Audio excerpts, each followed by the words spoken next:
Right before the founding and establishment of NASA, there was a significant historical event that holds the key to understanding the reason behind their lies and the signing of the UN Treaty on Antarctica.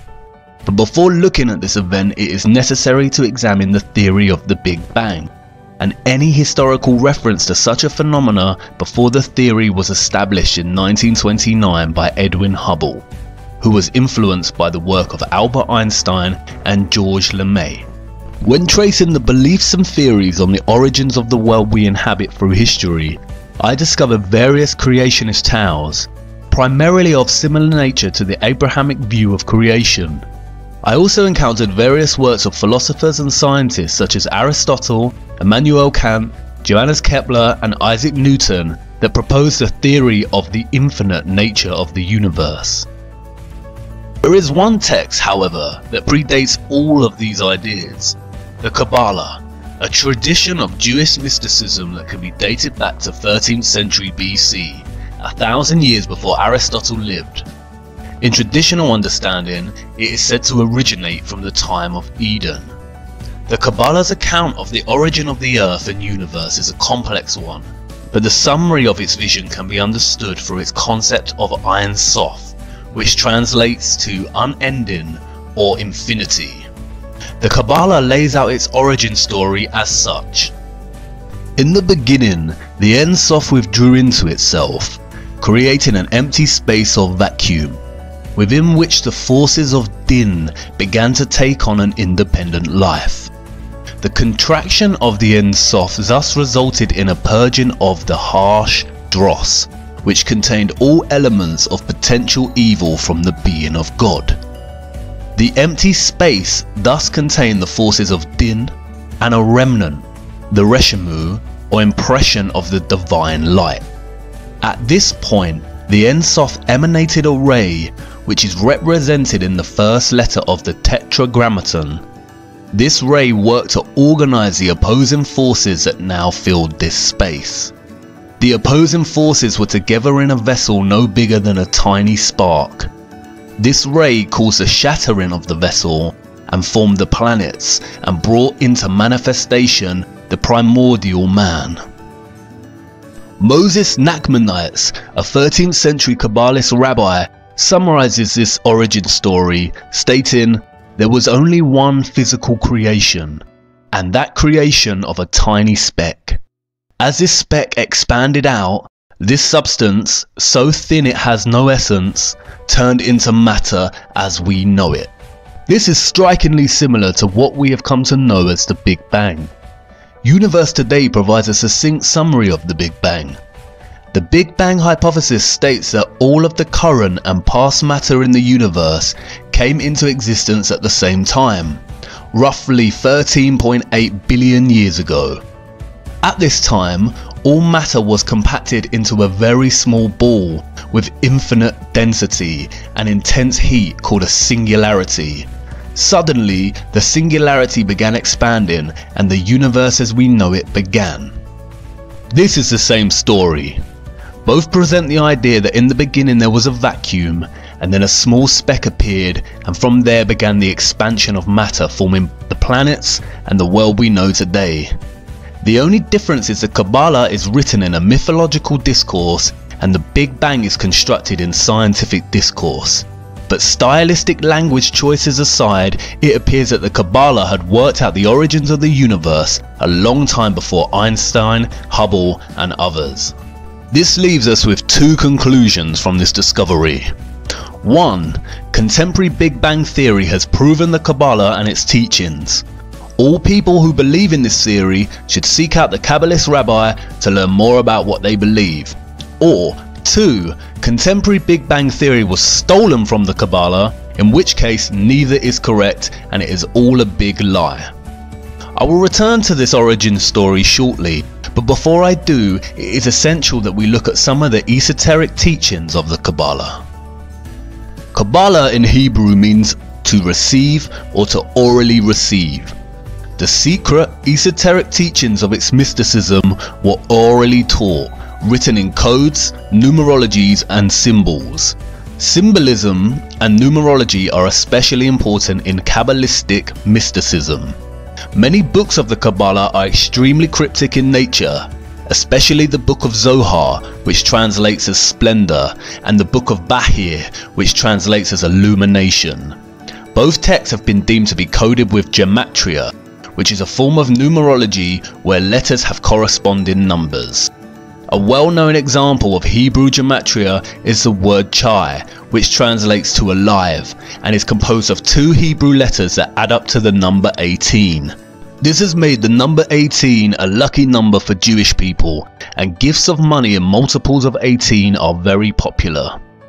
Symbols are equally important in the Kabbalah and have been used as a method of conveying meaning and their secret teachings since its inception. Some of these symbols are widely recognized.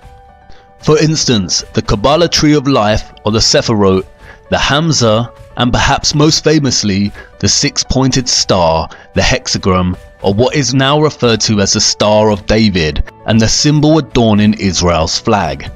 It is found in early texts of the Kabbalah, and its earliest Jewish association dates back to the Leningrad Codex of 1008. It is this 6-pointed star that I would like to focus on now, for you see, it was not always a symbol of Israel, nor is it exclusive to Judaism. To understand the hidden history of this symbol, we must first journey to the year 1760 as Mayor Amschel Bauer returns to Frankfurt to take over his deceased father's business in money lending. Before his death and in his son's absence, Mayer's father had mounted a coat of arms on the front of the entrance to the counting house to honour its name. The sign features a hexagram against a red shield. It was because of this sign that Bauer changed his surname. Rot is German for red and Schild is German for sign, so he took the name and became known as Mayer Amschel Rothschild. As Mayer's business began to thrive due to his discovery of loaning money to governments rather than individuals, he enlisted Adam Weishaupt to create the Order of the Illuminati, which was completed and established on May 1st of 1776. Soon after, Weishaupt merged the secret doctrines of the Illuminati with the Continental Order of Freemasons, which was founded in 1717 and largely peaceful until this merge. He then went on to establish the famous Freemason lodges of the Grand Orient to be the Illuminati headquarters. In establishing this order, Weishaupt recruited 2,000 followers, including the most intellectual men in the arts, education, science, finance and industry. They were given the following instructions in order to gain control. Number 1. Use money and sex bribes to obtain control of men in high positions. Number 2. Colleges and universities were to cultivate students possessing exceptional abilities and train them specifically in internationalism. Number 3. All influential people were to be used as agents and placed behind the scenes of all governments as experts and specialists. Number 4. To obtain absolute control of the press. The drive for control and power soon began. Sending literature to Paris to provoke the stirrings of the French Revolution, Adam Weishaupt's courier was struck by lightning, revealing the text contained inside which outlined plans to provoke such a revolution.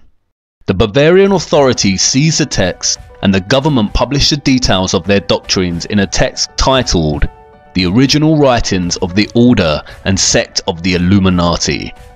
Unfortunately, Europe did not heed their warning and the French Revolution took place, which made the Rothschilds a lot of money due to the laws that limited Roman Church taxes. In 1798, John Robinson, one of the leading intellectuals of his time and professor at Edinburgh University, published a book, Proofs of a Conspiracy Against Religions and Governments of Europe, carried on in the secret meetings of Freemasons, Illuminati and secret societies. Again, no one heeded Robinson's warning. In 1812, Mayer Rothschild died and laid out specific laws for the House of Rothschild, which are 1. Only males will enter the business, 2. Intermarry to preserve fortune, and 3. The eldest son of the eldest son is to become the head of the family. After his death, Mayer's children left Frankfurt and established banks in all major European cities. Nathan Rothschild moved to London at 21, where he established a banking house. During the Napoleonic Wars, the 5 Rothschild brothers worked to provide gold to both Wellington's army through Nathan in England and Napoleon's army through Jacob in France, thus establishing a formula they would retain until the present day. Exactly this: fund both sides of each war and become rich in the process and aftermath. The Napoleonic War forced Britain and many other countries in Europe to borrow vast sums from the Rothschild Bank, with interest rates they would never ever be able to pay back. Furthermore, they manipulated the stock market. During the war, speculators would watch the value of Nathan Rothschild's British war bonds in an attempt to guess who would win the war. Shortly after the battle ended, and long before anyone else knew who was the victor, Rothschild began selling bonds. Everyone assumed this meant that Napoleon had won and Europe had lost. Panic selling followed, and when prices crashed, Nathan bought the majority of these bonds. The ownership of such high value bonds meant that the Rothschilds literally owned the Bank of England. From that moment onwards, the interests of the British Crown and the Rothschilds became so entwined that the Rothschilds were given titles of nobility. Nathan famously said, "I cared not what puppet is placed upon the throne of England to rule the empire on which the sun never sets. The man who controls Britain's money supply controls the British Empire, and I control the British money supply." The Rothschilds used their control of the Bank of England to replace the method of shipping gold from country to country, and instead used their European banking network to establish a system of paper debits and credits, the same system we use today. At the end of this period, the Rothschild family controlled half the wealth of the entire world. During the 19th century, the Rothschilds took control over the financial operations of the Catholic Church worldwide and began setting up their banks in the United States. They also began to gain control in other areas of industry. In 1862, the Rothschilds used one of their own, John D. Rockefeller, to form an oil company called Standard Oil, which went on to dominate all competition and was funded to prominence by the Rothschilds. The Rockefellers would go on to lead oil, establish Big Pharma, and own all the major education systems, colleges in the United States. The Rothschilds' power and influence grew through the tentacles of each industry as planned with the establishment of the Illuminati. Towards the end of the 19th century, and before establishing their major dominant banking presence in the United States, the Rothschilds founded the Zionist Congress to promote Zionism, a political movement with the sole aim of moving all Jews into a singular Jewish nation state, and arranged its first meeting in Munich. The meeting was chaired by Theodor Herzl, who later stated in his diary, "It is essential that the sufferings of Jews become worse. This will assist in realization of our plans. I have an excellent idea. I shall induce anti-Semites to liquidate Jewish wealth. The anti-Semites will assist us thereby in that they will strengthen the persecution and oppression of Jews. The anti-Semites shall be our best friends." The youngest son of Jacob Rothschild also visited Palestine during this time and supplied funding to establish the first Jewish colonies there. The Rothschild plan to establish Israel and its own Rothschild-owned country was underway, but it would not be until many years later that that plan came to fruition. Notice the hexagram on the flags at the Zionist Congress. In 1910, plans were underway in the United States to set up the Rothschild centrally owned bank, the Federal Reserve. The plans for a United States central bank were met with strong opposition from some of the wealthiest figures of the time. The three most important and powerful opponents were Benjamin Guggenheim, Isidor Straus, the head of Macy's department stores, and John Jacob Astor, one of the wealthiest men in the world and good friend of genius inventor Nikola Tesla. Their total wealth at that time was $500 million. By today's standards, that would amount to nearly $11 billion. The opposition did not last long, however. Conveniently for the Rothschilds, all three powerful opponents died aboard the Titanic when it sunk in 1912. Coincidentally, it was the Illuminati puppet J.P. Morgan who funded and built the Titanic, and who was also extremely keen to establish the Federal Reserve. He cancelled his ticket on the Titanic at the last minute. Congressman Charles Lindbergh said the following after the Federal Reserve Act was passed in 1913.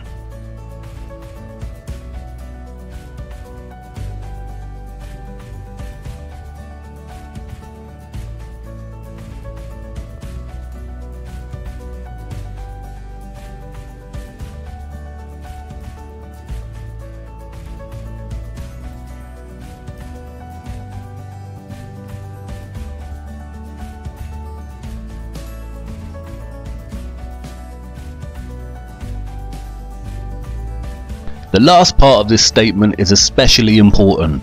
From now on, depressions will be scientifically created. Like two con men working a mark, the Fed made credit easy while establishment newspapers hyped what riches could be made in the stock market. Federal Reserve meant that the dollar could now be printed outside of the government's control. It would be used to drive economic war and depressions, and was the perfect machine for eternal debt. Abraham Lincoln fought against the establishment of this method and began printing his own debt-free money, what was termed greenbacks, during the American Civil War. Similarly, JFK signed an executive order which returned the US government the power to issue currency, bypassing the Rothschilds' own Federal Reserve. What do both of these presidents have in common? They wanted to print dollars for the American people against the wishes of the Rothschild system, and both were assassinated. During World War I, we see the same Rothschild war formula play out.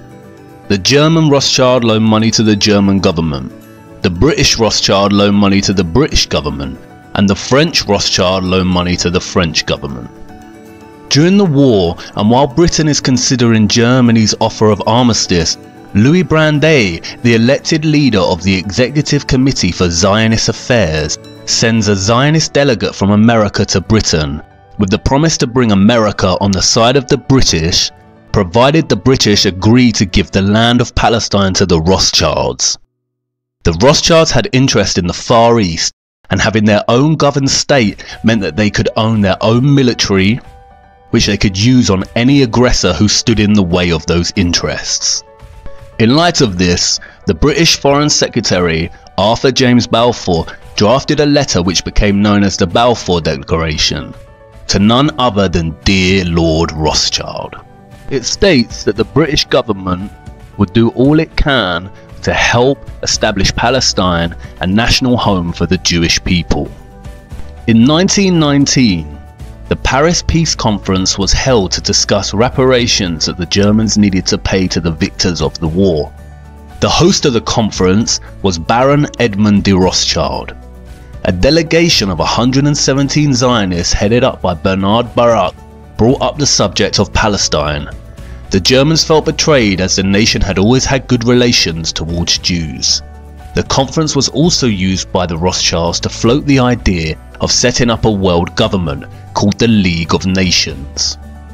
Bernard Baruch then went on to found the Council on Foreign Relations in the US. The first objective of the Council on Foreign Relations was to gain control of the press. This task was given to none other than John D. Rockefeller, who set up many national magazines such as Life and Time magazine. With the Rothschilds' power presence now firmly established in the US, they soon began preparations for World War II. At the same time, Adolf Hitler, the Chancellor of Germany, was driving Jews out of governmental positions. A Rothschild puppet, Samuel Untermyer, the head of American delegation and blackmailer of President Roosevelt, called for all Americans to destroy German-made products, and thus began a large propaganda campaign. Once the effects of this boycott began to be felt in Germany, the Germans, who had demonstrated no violence towards the Jews up to this point, simply began boycotting Jewish stores in the same way the Jews had done to stores selling German products in America. This is the same year that President Roosevelt ordered the Illuminati eye to be placed upon all new dollar bills, along with the Latin phrase Novus Ordo Seclorum, which means a new order of the ages. 1 year later, Swiss banking secrecy laws were reformed, and it became an imprisonable offence for any bank employee to violate bank secrecy.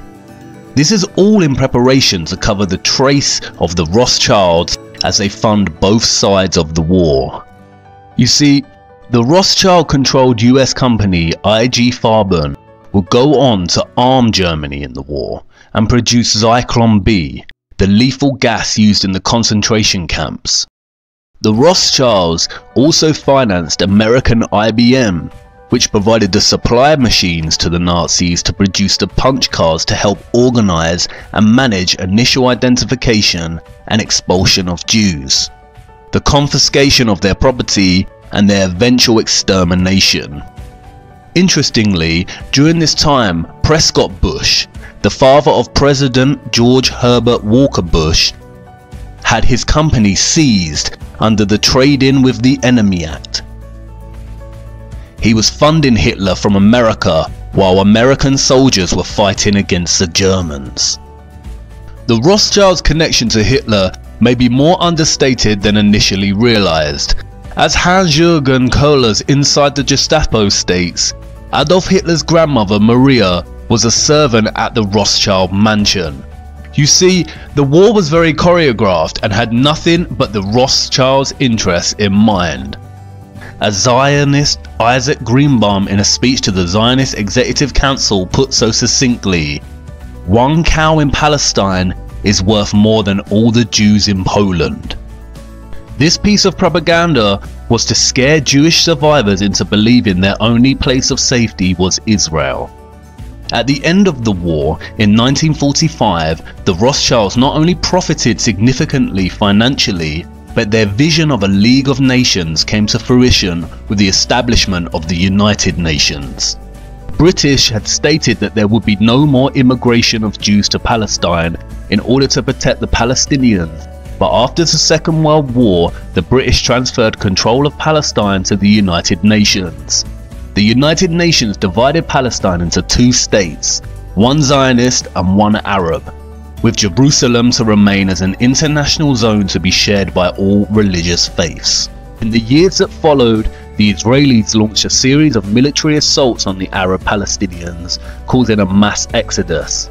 The Israeli secret intelligence agency, the Mossad, was formed. Its motto is, "By way of deception, thou shalt do war." In 1948, the Rothschild bribed President Harry S. Truman with $2 million, which they gave him on his campaign trail, to recognize Israel as a sovereign state. The flag of Israel was soon revealed, which is none other than a blue version of the Rothschild red hexagram.